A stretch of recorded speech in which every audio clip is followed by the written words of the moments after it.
Anyway, as much fun as it would be to talk about this for half an hour, I only have so much to say. I'm only really commenting on it because so many other people are as well. But Joe Rogan posted a fascist meme on Instagram uh, just earlier today, or possibly last night. Time doesn't really mean anything. It is, however, like explicitly a fascist meme. I'll talk about that in a second. Um, Here's Soaked on Left, a data male in their natural environment, tweeting. But anyway, this is the meme, okay? So here we have the bastard union of two existing memes. The hard times leads to strong men, leads to good times, leads to weak men, leads to hard times cycle, which you've probably seen memes of with these words superimposed over images taken from paintings of the Roman Empire. Yeah. And then Joe Rogan in the comments below, we are in Kali Yuga, the age of conflict. All the chaos we're seeing right now was predicted in Hinduism thousands of years ago. Civilizations move in predictable cycles, and we are in the lower left-hand square of the chart. So he thinks we're in the weak men side right there. Do your best to elevate yourself and the world around you from the madness that is in the air, but understand that this insanity is part of an infinite process. So I'm actually going to assume that the people who watch me regularly understand why there's an issue with this, and I'm going to direct the remainder of this brief commentary towards people who maybe like Joe Rogan and don't necessarily like me. So that's the framing we're going to go with this, okay? So there are a couple of issues here, okay? It should be noted that the hard times leads to strong men, leads to etc. stuff is generally attributed to, or at least associated with, Julius Evola. We've talked about this guy on stream before, but this is the guy who thought Nazi Germany didn't go far enough, who thought women were subhuman, and who limped away from, what was it, the wreckage of Berlin with shrapnel in his back, and that like blew out his spine. He's like the mega super fascist, like he's like so yeah, he thought Mussolini was too much of a liberal. He was, yeah, CEO of fascism. I could talk about all of his beliefs, but basically, like, everything people think is bad, he believed in. It's pretty much it. He was, I'm going to simplify this a bit, a deeply weak and paranoid man who, like many other men of his type, fantasized about building walls around himself, both in a personal and social sense. And I think it's that paranoia that leads people towards ideas like this, which I'll break apart in a few ways. First of all, the idea that hard times leads to strong men, etc., is completely stupid and ahistorical. It doesn't actually mean anything. If you think about it for more than like 2 minutes, it really doesn't mean anything. People are always... I understand that intuitively there's a kind of logic here, right? That people who are competent will produce good societies, but people become decadent in those good societies, and that decadence then leads to a weaker society. Like I understand there's kind of intuitive logic here, but the issue is, if you take a look at history, this is just not true. For example, if hard times leads to strong men, what happened during the medieval period? For well over 1,000 years across the breadth of Europe, you had dozens of generations of men and women who plowed the fields, who lived rustic, difficult lives. Half of their children died at birth. Their women died in birth like 15% of the time. And what came of it?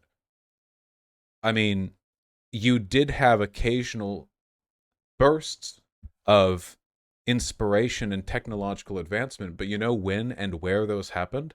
They happened mostly in universities, and during the Enlightenment, they happened in the relatively erudite cities, largely by people who had never ever worked a farm, people who would have been considered quite decadent of the day. It was actually, if you take a look at the medieval period, and I'm simplifying massively because this is such a reductive way of analyzing history, decadence and wealth is generally what leads to good times. The wealth of Europe was built upon the innovation, technology, and leadership which stemmed from the wealthiest points within those societies. In truth, hard times produce not weak people, but people incapable of elevating themselves. That's the real truth. If people don't have tremendous, levels of education, if people are, dirt poor and they can't read, they're illiterate, it's very unlikely they're going to be able to build anything meaningful. Wealth is an abstract determinant in many cases of how much production is taking place in an area. They don't overlap perfectly, but generally wealthier areas, which will have your merchants and your decadent people and people, God forbid, to Evola, who have sex outside of marriage. This is where, civilization arises. Now, that's not to say that if you're just a humble poor person, you're weak or whatever. It just means that it is good for all of us if we are prosperous. That's what creates strength. If you want to talk about ingenuity, intelligence, morality, it comes from wealth and education. Absolutely it does. And this is the case almost ubiquitously, even though, again, we're speaking about like history generally, and that's a really big thing to talk about and to reduce to these ideas. It's really important to understand that people aren't like hardened by difficult times. If that was the case, how difficult has it been in the Middle East for the past forever? What did all the hardship, and then what was the best time for Iran? It wasn't during or right after the hardship. It was during the brief period of relative liberalization and education. This logic just does not work. Okay. Now, the reason why this is often attributed to and associated with fascists is because, think about this, all right? In chat, how many times have you seen this meme? Some version of it, not this one specifically over the political compass, but generally, because I've seen it so many times, Now, I'm going to make a guess. Pretty sure this is true, okay? Have you noticed that when this meme is brought up, the person bringing it up is almost always saying that we're in the weak men or the hard times section? Isn't that correct? Like, every time, that's what they say. And people who believe in this kind of historical cycle always say that too. The reason why is because this is nothing more than a rebranding of the fascist myth of liberal decadence. The idea that a society has become greedy, corrupted, fat, bureaucratic, and egalitarian. That it's on the cusp of falling as a product of the weakness inherent to it. Talking about the weakness of society is like fascism number one. They love doing stuff like that because they have to essentialize problems in a system. When fascists talk about what's wrong with America, they don't say, well, not enough money is diverted towards education and we spend too much on this and we don't need to improve that, but we do need to improve this over and over. It's always in these broad moralistic terms. Societies become weak. Societies become decadent. Moralization and essentialization here are essential because fascists are really bad at politics. So the more they can simplify things, the better. Anything more than this, and you're going to short circuit them. Now, you have this incredibly simplistic, moralistic understanding of the world, right? Which is what Joe Rogan's positing here. He says we're in the weak men bit. Fascists love to say this because the natural follow-through from their logic is that the weakness of society we see today is a product of this decadent, corrupt, degenerate liberalism, but fascism will arise from it. That's the narrative. Why is society weak now? Well, it's because of degeneracy. And how do we improve from this point? Well, the meme that Joe Rogan put forward literally has strong men superimposed over the auth-right section of the political compass graph, which is where people put the Nazis in the memes. That's where they put the Nazi Wojak in the top right. Political compasses are bullshit anyway. Like, they're completely incoherent. They're really, really bad at delivering ideas.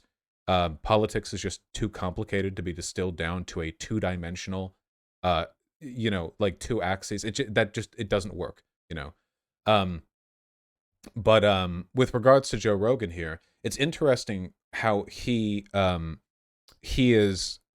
Isn't he always supposed to come off libertarian? Why is he saying strong men are in the Nazi side of things? The authoritarian right.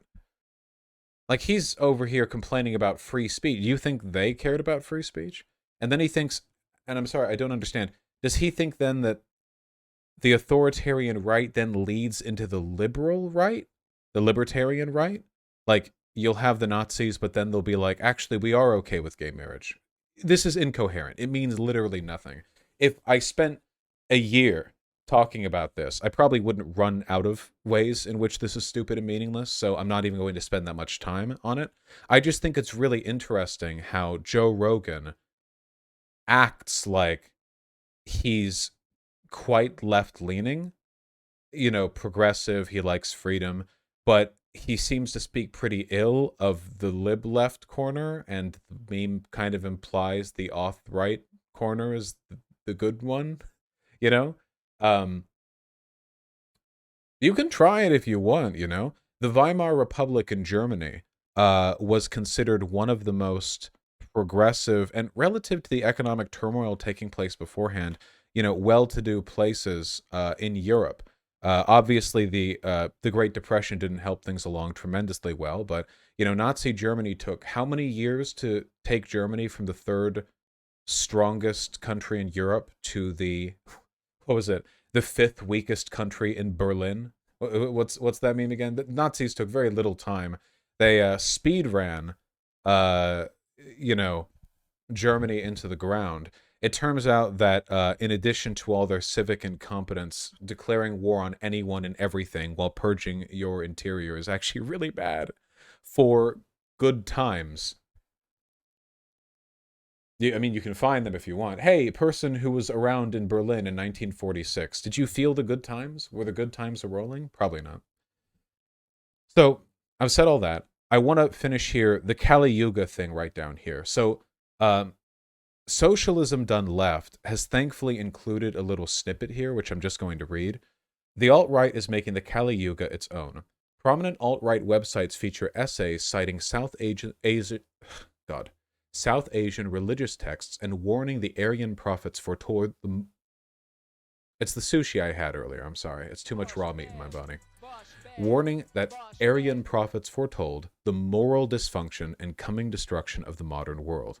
On Twitter, Tumblr, and other social media outlets, semi-ironic memes calling on readers to, quote, surf the Kali Yuga, end quote, circulate, sometimes embedded with Nazi imagery. So, it's not exactly new for the far right to appropriate Asian imagery. That's what the swastika is, after all. That's kind of a big example right there. But we've seen this done several times. Yeah, Evola did that as well. Evola, the man we were talking about before, has actually written on Buddhism. This is not new at all. I've said before that fascism is ideologically incoherent. It's also very much iconographically. Other people get to do multiple takes. It's also very much iconographically incoherent, in the sense that fascists will appropriate imagery from anywhere they can. Have you ever wondered why, in spite of the fact that fascists constantly promote the need for strong men, they have they have so many femboy like trans fuda memes? You know what I mean? Like that's all over the place on 4chan. From far right people.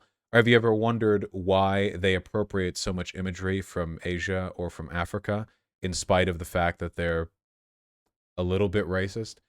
They don't mind that much. They'll do what they need to get the point across. And in this case, it seems with Joe Rogan, there's been a very effective way of taking a essentially fascist idea about moral degeneracy and the fall of decadent societies and package it with this flair of Asian mysticism, which is good because Joe Rogan is a fucking moron, and this is right up his alley.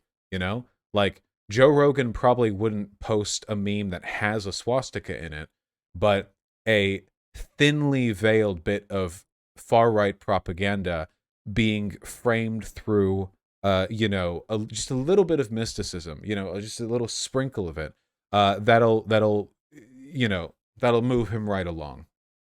It's really astonishing how soup brain he is. I have no idea what he must be like to talk to individually. There are plenty of people who are like this. Do you think Rogan realizes all of this, or is he just a dumb fuck? I submit to you what I would like to call the Rogan proposal. It really doesn't matter. He's enormously influential. And frankly, the Nazis were really dumb too, you know? Sometimes people distinguish, it's like, well, this person's maliciously posting far-right propaganda, and this person's just very dumb. Well, people who intentionally post far-right propaganda are usually pretty stupid too, you know?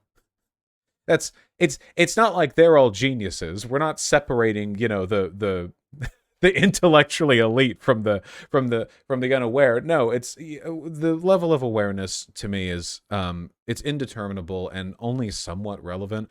Joe Rogan has for a long time been selectively hostile to left-leaning ideas and selectively, you know, amenable to right-leaning ideas. And it's super all over the place. He endorsed Bernie.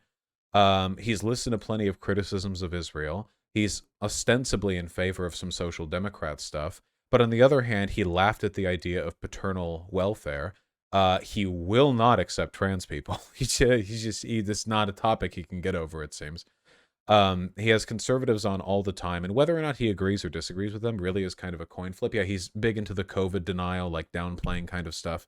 But behind all of that, if there's some kind of consistent, if there's some kind of like consistent pattern to draw out, I think I really do think it's the idea that there's something wrong with society and whatever he's doing is the solution to it. And that's really vague because you could say that about a lot of people. You could say that about me to a varying extent, but there's something about the way he carries himself that really gives me the impression that he feels that there's an almost spiritual need for his approach towards things. The way he talks about DMT, the way he incorporates, you know, iconography and talking points from all over the place in order to sort of synthesize them into a big, completely meaningless, incoherent jumble of political stupidity. Yeah, I don't know if there's any real cohesion to this. I do know, however, that this is unambiguously fascist propaganda. From the Kali Yuga, the bullshit historical cycling, the the Evola tier, hard times, strong men, etc., the putting the good side of things on in the auth right, you know, all of these things play precisely into the political aims of the far right, which I think is a little cringe, you know, in my personal opinion. This is a bad take. Vashu saying strong people are not going to be necessary for the socialist revolution. What on earth are you talking about? I'll say this much. Joe Rogan probably thinks himself a strong man, but I think okay, physically he's an extraordinarily strong man, but in a meaningful sense, I think he's actually quite weak. As we've established before, he is soup-brained, you know. If you change lanes in traffic too quickly, he actually changes his opinions on some stuff as it sloshes around up there. But he comes off to me as somebody who's rather cowardly and unwilling to meaningfully take a stance on an issue. Even when he disagrees with people, it's overwhelmingly framed through some kind of innocent curiosity. You know, he pushes back by asking clarifying questions. He really pushes back. This could just be podcaster brain, but I think it speaks to a fundamental unwillingness to adopt any meaningful belief system, which is absolutely weakness.